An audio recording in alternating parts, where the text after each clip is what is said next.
अस्सलामुअलैकुम वरहमतुल्लाहि वबरकातुहू व मग़फ़िरतुहू। अल्हम्दुलिल्लाहि रब्बिल आलमीन वस्सलातु वस्सलामु अला सय्यिदिल अंबियाइ वल मुरसलीन अम्मा बअदु फ़अऊज़ु बिल्लाहि मिनश शैतानिर रजीम बिस्मिल्लाहिर रहमानिर रहीम।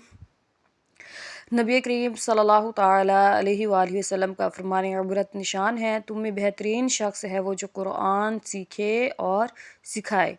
तो आइए कुरान को समझते हैं और समझ कर पढ़ते हैं और अल्लाह पाक से ढेरों सवाब की नीयत रखते हैं। आज का हमारा सबक है सबक नंबर 8, खड़ी हरकत। अब यहाँ पे हमने पढ़ा है खड़ी, लेकिन जब हम यहाँ पढ़ेंगे खड़ा ज़बर, खड़े ज़बर, खड़े ज़ेर और उल्टे पेश को खड़ी हरकत कहते हैं। ज़बर आपको पता है, मैंने पीछे लेक्चर में बताया था, ज़बर ज़ेर और पेश। एक ज़बर होती है वो इस तरह सीधी होती है, ज़ेर इस तरह सीधी होती है, वो भी हरूफ के नीचे होते हैं, और पेश होती है सिंपल ऐसे ही गोल दायरा होता है, इस तरह से उसे पेश कहते हैं। लेकिन इससे ये जो खड़ा है, यानी ये बिल्कुल सीधी थी, सीधी होने के बाद ये खड़ी हो गई है ज़बर, लेकिन इसमें फ़र्क ये है कि जो ज़बर होती है खाली ज़बर ज़ेर पेश उसको हरकत कहते हैं, इसलिए यहाँ पे खड़ी हरकत आया है। ज़बर ज़ेर और पेश को हरकत कहते हैं, और इनको पढ़ने का तरीका ये होता है कि ज़बर ज़ेर पेश को खींचा नहीं जाता। इसका मतलब ये नहीं कि सिर्फ ज़बर हो, ज़बर ज़ेर पेश, ऐसे नहीं। इसका मतलब होता है कि जिस हर्फ के ऊपर ज़बर हो या ज़ेर हो या पेश हो, उस हर्फ को नहीं खींचते। जैसे कि मिसाल के तौर पे यहाँ ता ज़बर, ता मिसाल के तौर पे यहाँ पे अगर ज़बर हम लगा देंगे ता ज़ेर ती, या ता पेश तू, ता ती तू, यानी खींचना बिल्कुल नहीं। चाहे वो हर्फ कोई भी हो, अलिफ से या तक कोई भी हर्फ हो, तो वो हरकत होती है, उसको खींचते नहीं। अब यहाँ पे फिर वही कायदा है, ये खड़ी हरकत है और खड़ी हरकत को हम खींचेंगे, आगे मैं आपको समझाऊंगी।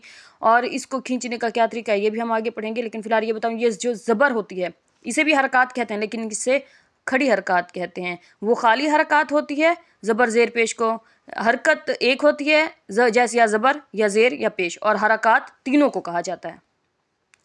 और ये खड़ी हरकत है, यानी खड़ा ज़बर, खड़े ज़ेर और उल्टे पेश को खड़ी हरकत कहते हैं। खड़ी हरकत हरूफ मद्दा के कायम मुकाम है। हरूफ मद्दा हमने पीछे पढ़ा है, यहाँ देखें आप, यहाँ पे वाव साकिन से पहले पेश हो तो वाव मद्दा, या साकिन से पहले ज़ेर हो तो या मद्दा, अलिफ से पहले ज़बर हो तो अलिफ मद्दा, चाहे यहाँ पे कोई भी हर्फ हो। और हमने पीछे आपको पढ़ाया अलिफ से या तक टोटल हरूफ हमने समझाए हैं आपको।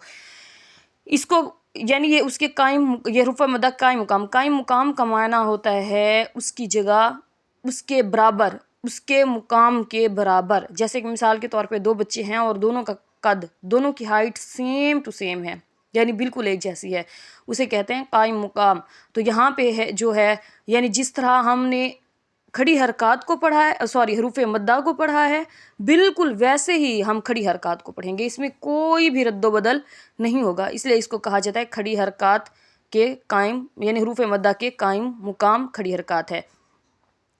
ये असल में ग्रामर का कायदा है, तो यहाँ पे मैं सिर्फ आपको इतना ही बताऊंगी कि खड़ी हरकत हरूफ मद्दा के कायम मुकाम होता है। ग्रामर के कायदे में हमें समझाते हैं खड़ी हरकत लगाएं, किस तरह लगाएं, वो एक अलग चीज़ है। लेकिन हम यहाँ पढ़ेंगे खड़ी हरकत हरूफ मद्दा के कायम मुकाम होते हैं, यानी जैसे हमने पीछे हरूफ मद्दा को पढ़ा है सेम टू सेम, वैसे ही हम खड़ी हरकत को भी पढ़ेंगे। इसलिए खड़ी हरकत को भी हरूफ मद्दा की तरह एक अलिफ यानी दो हरकत के बराबर खींच कर पढ़ेंगे। मैंने पहले ही सबक में आपको बताया था कि एक अलिफ की क्या मिकदार है और तीन अलिफ की क्या मिकदार है। जो लोग नए हैं वो मेरे चैनल पे जाएं, वहाँ पे देखें मेरे लेक्चर को, वहाँ पे आपको समझ आएगी कि मैंने कैसे कैसे मिकदारें समझाई थी, तो आपने उसी की मिकदार के मुताबिक यहाँ पर पढ़ना है। इसके बाद इस सबक में मिलती जुलती आवाज़ वाले हरूफ में वाज़ेह फ़र्क करें। मिलती जुलती आवाज़ जैसे ता, ज़ा, ज़ाल, गा, ये तो ज़्यादातर मिलता है, ज़ा, गा। इस तरह वाद और दाल, सीन, सा, ये हरूफ जो मिलते जुलते, काफ और काफ, ये हरूफ सेम टू सेम है। इस तरह हमने जितने भी हरूफ हैं मिलते जुलते, उन सब को हमने पढ़ना है और अलग अलग मखारिज के साथ पढ़ना है। चलिए आइए सबक शुरू करते हैं। बिस्मिल्लाहिर्रहमानिर्रहीम। ता खड़ा ज़बर ता, ता खड़ा ज़ेर ती, ता उल्टा पेश तू,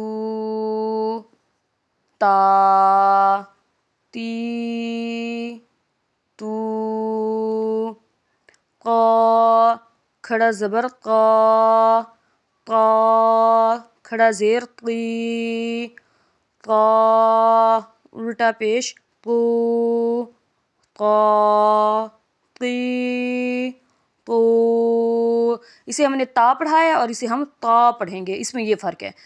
اسے جب پڑھیں گے نا تو جو ہماری زبان ہے، ہماری زبان ہمارے جو دانت ہیں اس کے ساتھ لگیں گے، لیکن اس میں ایک فرق ہے. لیکن جب ہم قا پڑھیں گے تو یہاں پہ جو ہم نے زبان لگانا اس کا بھی ہم نے زبان کا کنارہ ہے، اس کنارے کو ہم نے دانت کی جو اوپر والے دانت ہیں اس کی جو جڑ ہے اس جڑ کے ساتھ ٹچ کریں گے، اس کے بعد ہم ادا کریں گے تا.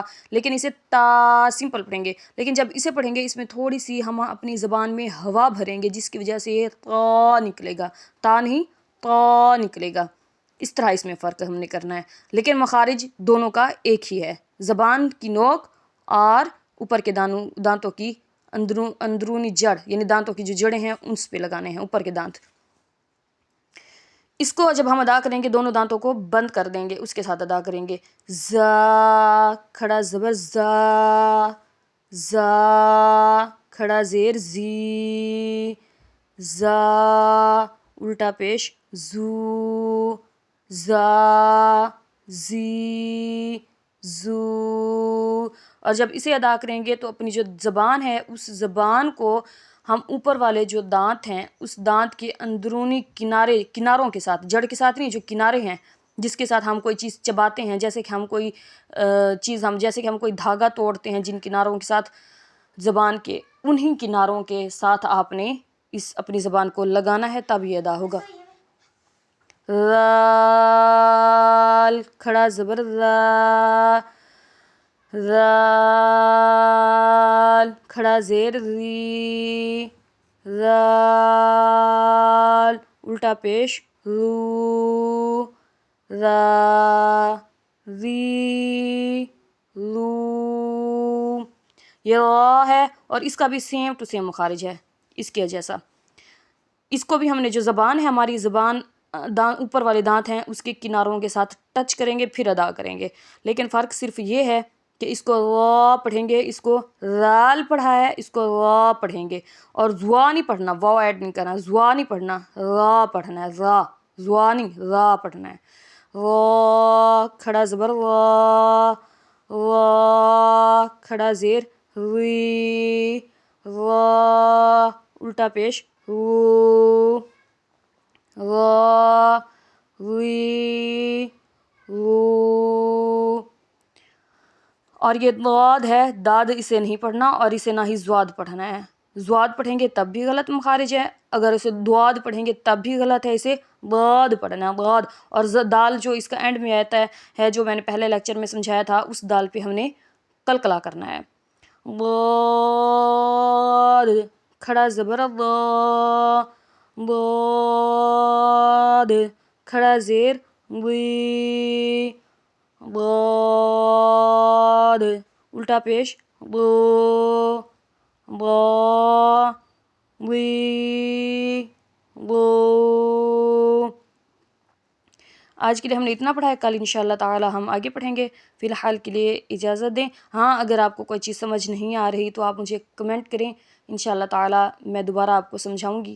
اور اگر کوئی مجھ سے کلاس لینا چاہے تو مجھے کمنٹ کریں، انشاءاللہ تعالی میں آپ کو اپنا نمبر بھی دوں گی اور اس پر آپ کی پراپر کلاس بھی ہوگی. فی الحال کے لیے اجازت دیں. السلام علیکم ورحمۃ اللہ وبرکاتہ.